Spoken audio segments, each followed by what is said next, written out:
And we're off. All right. Well, we got one person out there.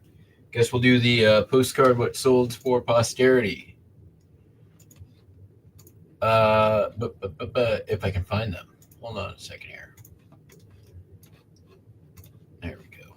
All right.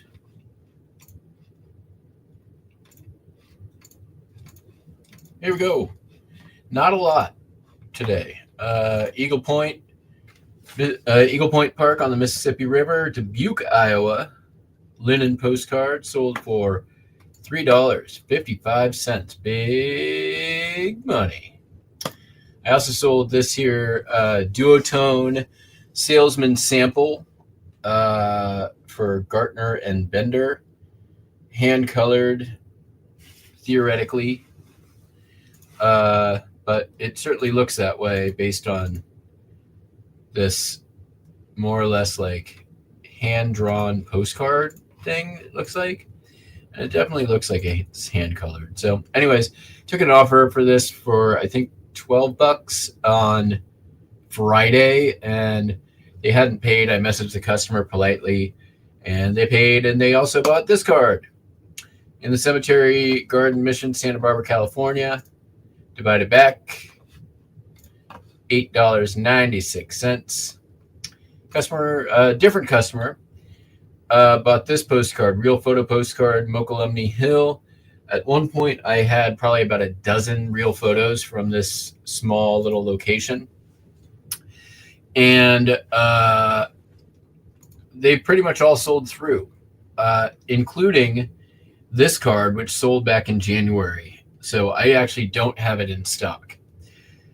I messaged the customer, let them know. In looking for this card, I realized I thought this was my second to last, but I actually had one that is not even listed still. So I messaged the customer. I sent him the link to the one I do have listed. I said, hey, I'll give you this card and this other card that's not even listed right now. If you want to continue with the order. Otherwise, let me know if you want to cancel. Haven't heard back yet, but we'll see what happens. Took an offer for 22 on this. I'd love to keep that order. It hasn't been a super busy day, as you can see from this stuff. And yeah, that's that. Pretty easy. And I'm going to be keeping my eyes here, probably full disclosure, kind of watching the news a little bit with the election results coming in right now. So I've taken a number of offers today on postcards. I've got 2 awaiting payment right now, which is like $18. So it would help.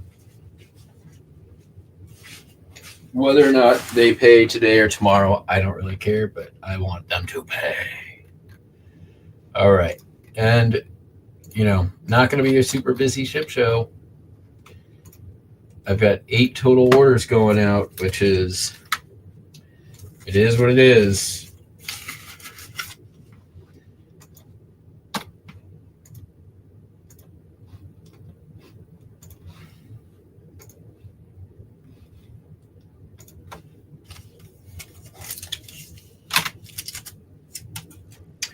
I did do a little bit of moving around the area here. See, did a little bit of cleanup behind me, but also I did some moving of stuffs back over here. This get past. So this whole wall of shelving was actually butted up against this bunch of shelving. So they cleared out the area. There's still it's a work in progress, but it definitely cleared out this area quite a bit. That's some Goodwill stuff. There's some tools. That's listed stuff that's got to go away. That's a box. Got some recycling back there. And, just sort of starting to get stuff moved around a little bit and reset in here. When I moved in, I kind of just got stuff down here first and then tried to make it relatively workable. And now that I've been clearing out a lot of the storage that's been down here with all the listings, I can start sort of shimmying stuff around and making a little bit more better use of the space. All right.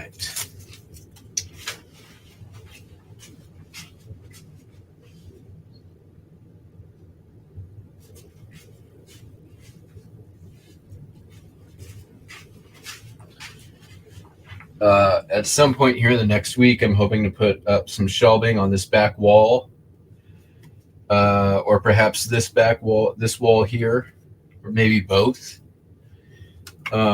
Just kind of get it a little bit more dialed in and organized. I have some ideas. I haven't wrapped my brain fully around it yet, so it'll get there. All right, first up. Sold this here playbill. This is not from the recent playbills. This has been the playbills that I listed 2 years ago for the 5th Avenue in Seattle. And this sold for full asking price, $12.95. That is awesome.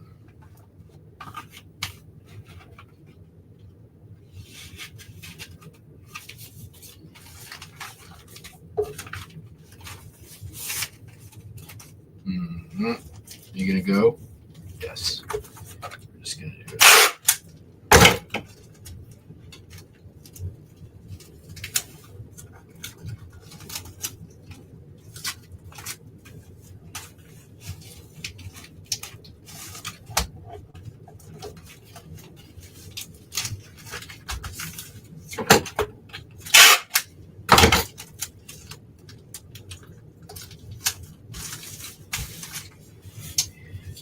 I did have a payment dispute come in through eBay, which it's been so long since I've had one of those.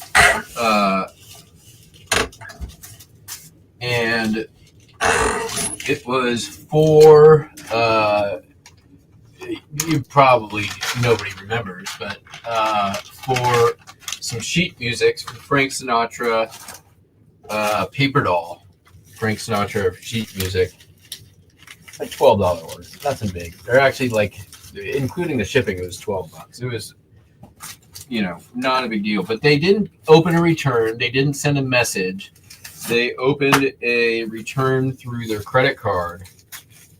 But luckily, somebody had video of me packing up this thing, and in that video, holds it up right in front of camera in like full view, no doubt about it, like better condition than the photos really even did justice. Time stamped, dated, like you can see when the shipping label was created minutes after. So it says 2 to 8 weeks for that process to play out. So we'll see about that. This pinback button, which I got from my guy over in Seattle right before I left for free. Margaret Chase, 1964 campaign pinback button, sold for $14.95.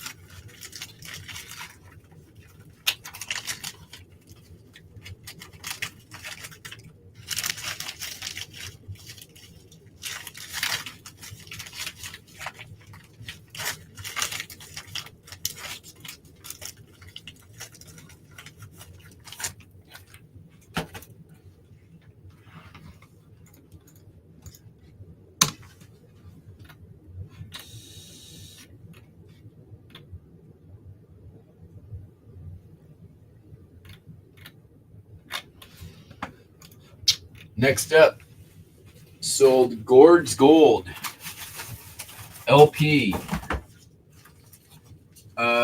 This was listed on the stream Less than a week ago, it sold for $20.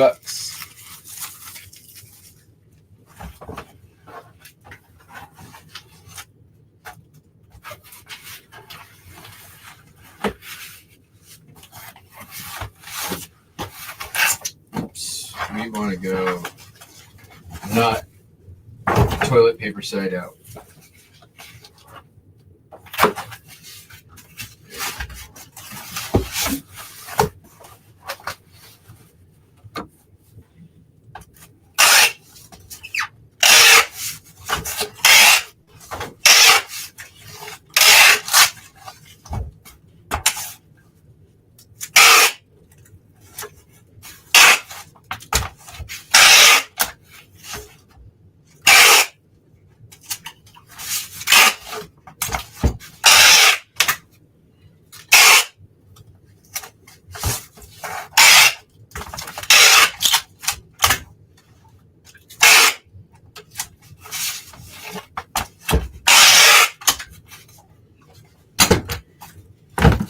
I mean, we only got one left, y'all.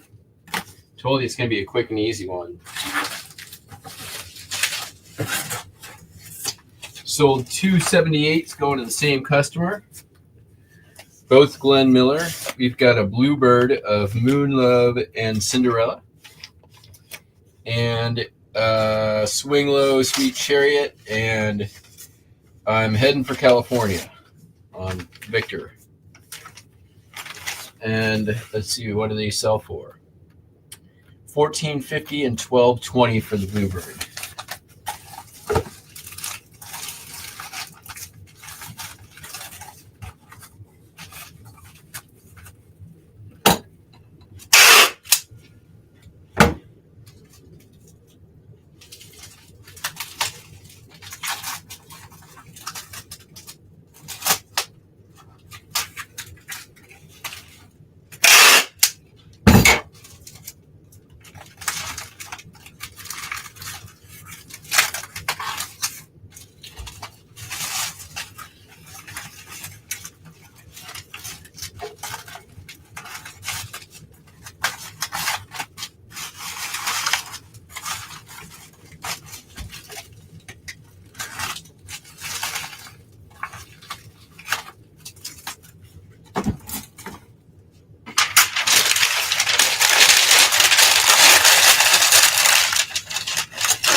Well, shit.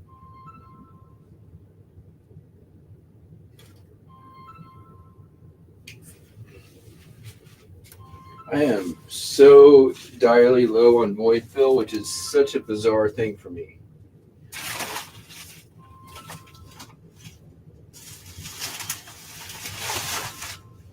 It's because I've been selling a lot of 78s, which is not a problem.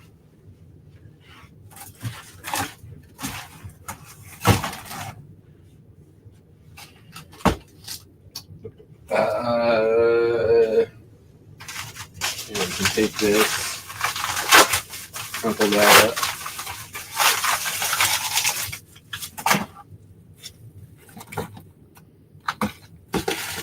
We've got some of this stuff in here. That can get thrown in as void fill. Oh, you know what? I've got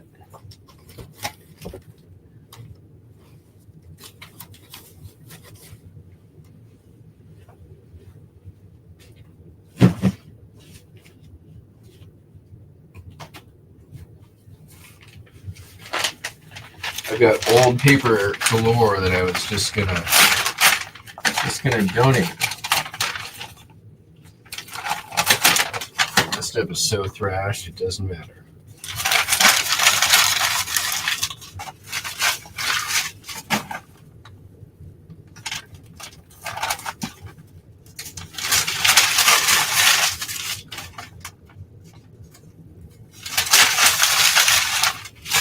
Yeah, it's like crisping up in my hands. That should be good.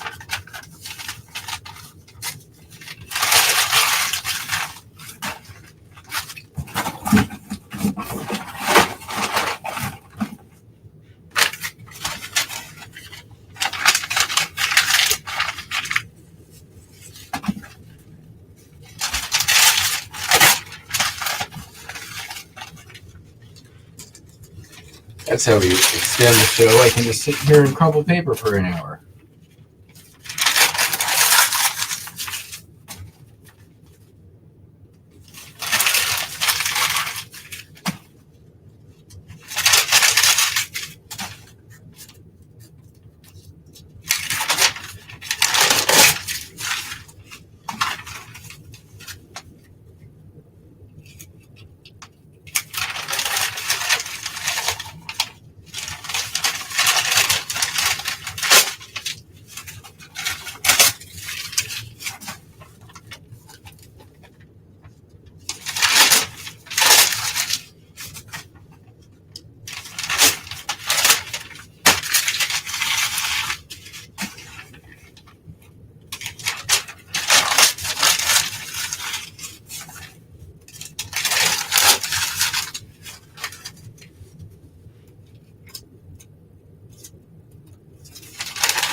Okay, good enough, good enough.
And scene. Oh, we want to do one quick thing here. And maybe one quick thing like so. Just get that in there and done. Let's see if we got any late arrivals. Nope.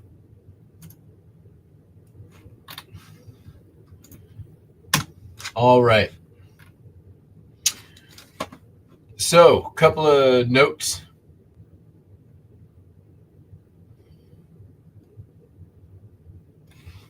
Yeah. Well, that's a weird problem for me. I'm actually I have a bunch more packing materials. The eBay, I used my eBay coupon. That's showing up tomorrow or the next day. So all those boxes, but that doesn't really help with my void fill problem. Part of the issue is I listed I don't know, 25 or 30, maybe more than that, 78 RPM records that all of those require that when they sell, they require void fill. And let's see, let's take a look in the last, 30 days? Or let's see here. Paid and shipped.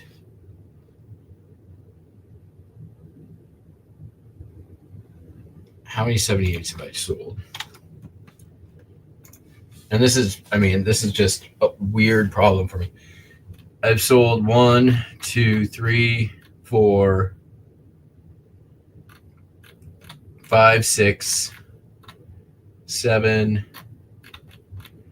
8, 9, 10. I sold 10 78s in October. Previous to that, the last 78 that I sold before October was on August 10th. So definitely a spike more than usual. And honestly, like, why can't they ship like a normal record? Have you ever seen a 78? I'll show you why.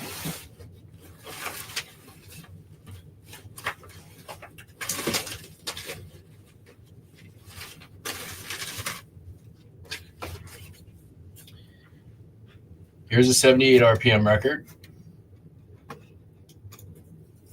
They are not made of vinyl. They are made of shellac.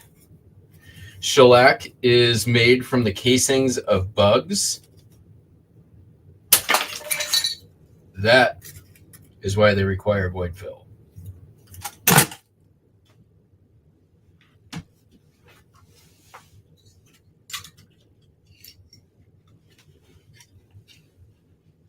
They are so brittle, like you can just do that. It's literally, it's a amalgam of like bug casings. It's not even a plastics. This is like, I'm sure there's some other material in here, but those are, that's basically what they made millions of records out of, was the shellac bug, which is, here's what it looks like.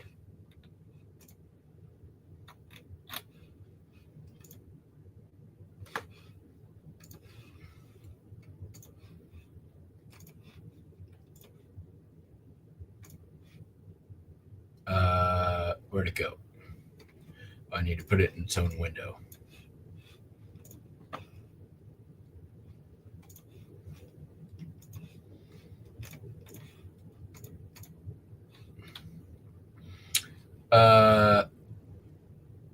That's the shellac bug right there.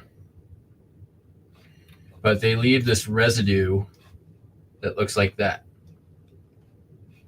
But it's also made from their casings. Oh, those are bees. But basically it looks like that. There it is on the, so this stuff would get harvested and then processed and turned into records. Are they valuable? They can be. They can be really good money. However, I would say 5% are worth $10 or more. And honestly, they're not worth shipping unless, like, I don't want to deal with this for less than $10 a record. Honestly, I don't want to deal with that for less than $15 a record. You've got to be careful when you store it. You've got to be careful how you ship it. The method that I use here, I've sort of refined over 5 years or so. If you can learn the demographic, you're in good shape. Here's what I can tell you is, learn to grade them. That's very important. More so than even with vinyl records. Learning to grade them, disclosing your grading methodology to your customer, and being consistent with how you grade. And I would say always better to grade down than grade up. Get your cut, if it's on the edge, go low and let your customer be pleasantly surprised. I use the Jazz Jazz method, which is you can look this up. I didn't invent it. But okay, so this is Frankie Carl, One More Tomorrow. The song was used in Fallout 4. This record sold for $24.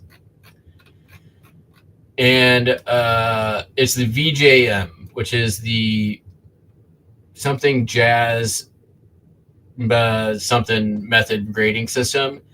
And so you have N. I have never graded a record N minus, which is mint minus, E plus, E, V plus, which is basically your VG plus with vinyl, and then down through good, F, and P, which is unplayable, which doesn't mean unsellable. There are some super rare blues records where even a tiny little bit of the music, people want to preserve it. So look up the VJM grading system, and I just put it into every one of my listings. And that way, that's telling the customers, hey, I am, this is the method that I'm using. And it doesn't mean you have to play every record. And I say that. I visually grade. I do not, it doesn't make sense to play every damn record. As far as can they be good money? I mean, here's what I'll show you. The short answer is yes. The long answer is yes, but a lot of things. So these are the storage folders. If you look for ones that they don't have the album name on it. They're just storage folders. This one was put out by Victor Records.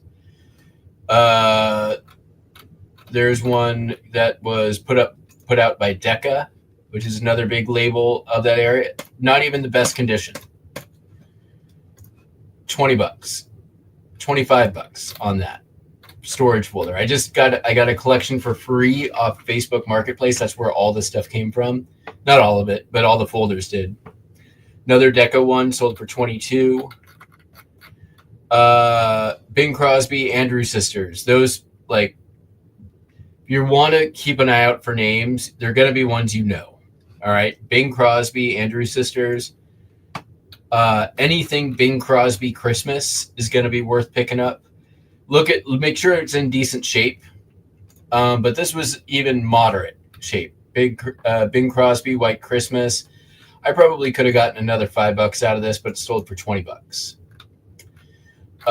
Recently, this is a big bolo in this market, which is where'd it go?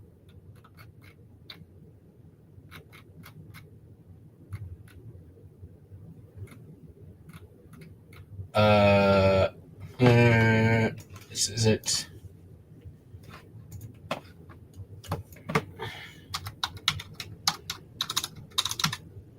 One of the like bolos you can find, because there was a lot of this record sold. It is,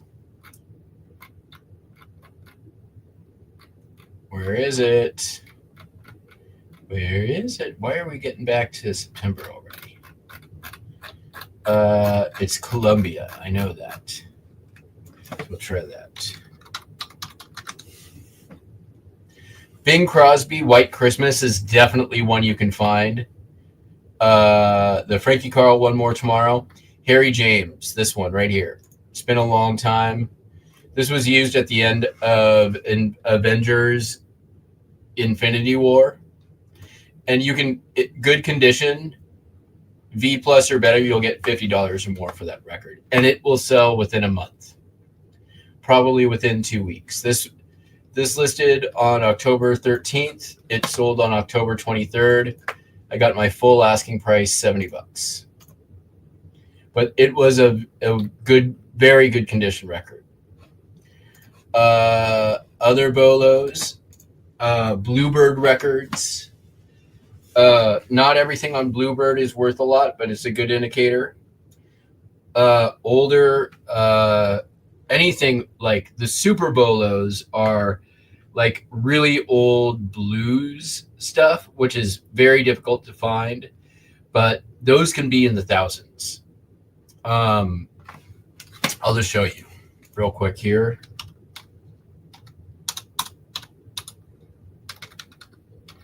And I mean, this is like a surface level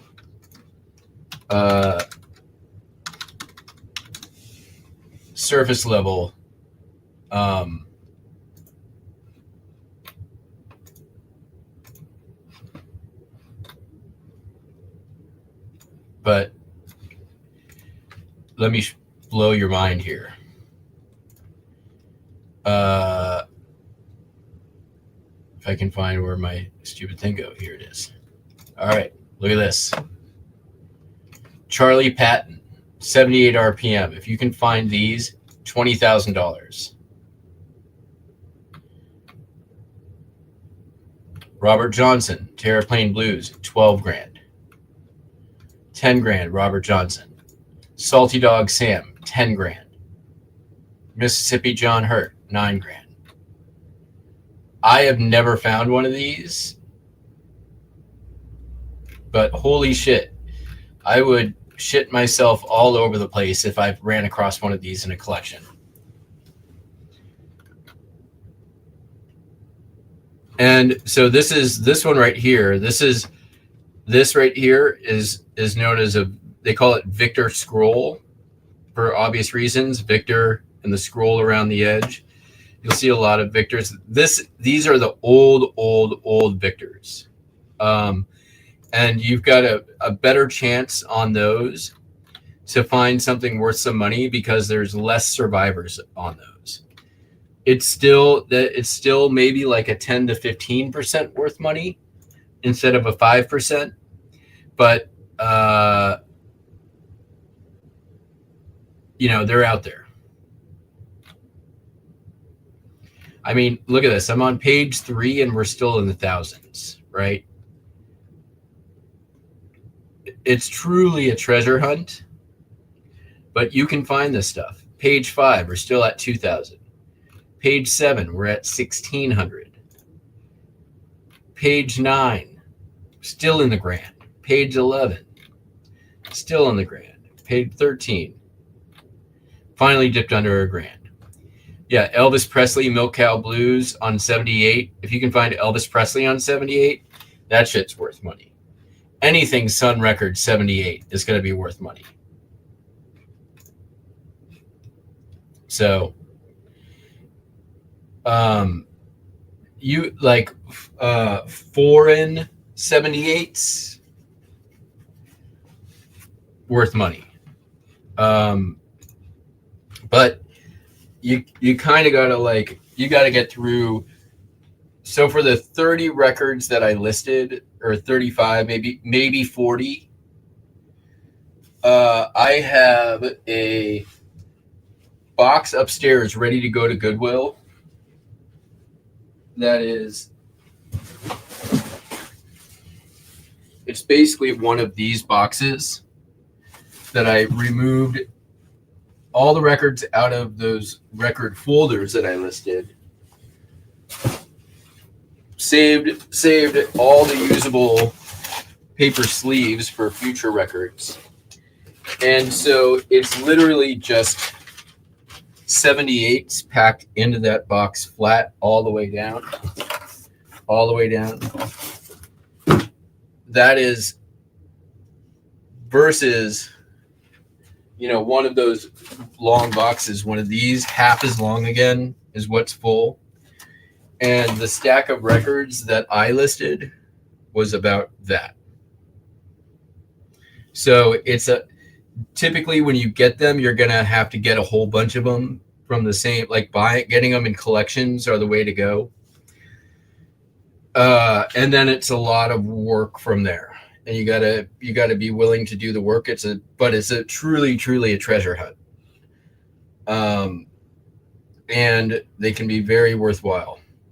They are a higher risk, even like this, to ship out. Like there's no such thing as bulletproof protection for them. You just got to do your best and cross your fingers. And I mean, like, do your best, because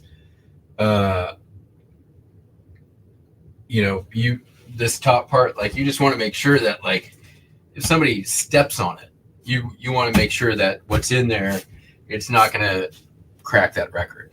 So that's 78 RPM records for you. I think you got the full 101.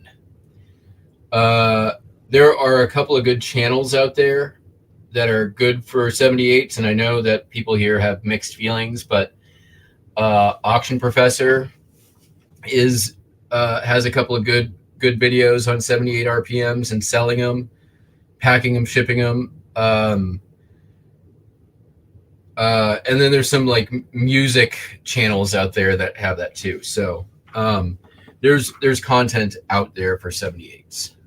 So there you have it. There's a way to extend the show. We went from 6 minutes to 36 minutes. You just get me off on a tangent about 78 records. That's all you got to do. So tomorrow night, everybody, I'm going to wait. I'm going to hold the show until $1 Million Peddlers are done. So I'm going to schedule it for 7:15, which should give me plenty of time. But as soon as they're done with their show tomorrow, I am going to fire up Shipshow. So it's going to be at about an hour later than normal. And then I'll be back tomorrow doing more live listing. Now that I've cleared that last box of ephemera, I don't want to look at ephemera for like a week at least. So I don't know what I'm listing yet, but